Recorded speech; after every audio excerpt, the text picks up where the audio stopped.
Sa mga master, ayun, bali po, nagpapali ko po ako ng, ng frame sa, sa Kisame. So, ako lang po mag-isa niyan.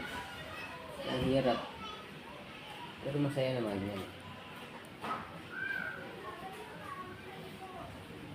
Ayan po. So, wala po mga patibay ito. Kaya bukas na lang ito. Pagod na ako. Kaya nga ito. Wala pa rin ito. Ayan. Kakabit ko lang po niyan eh. Ayan. Ayan.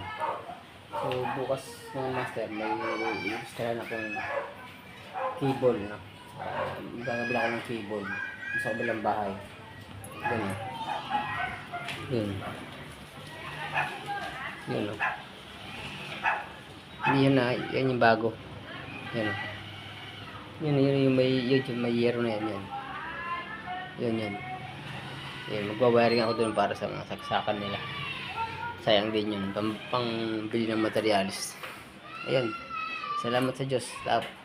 Umpisahan ko ng pag-framing para sa Kisame. Nakakapagod, ang init.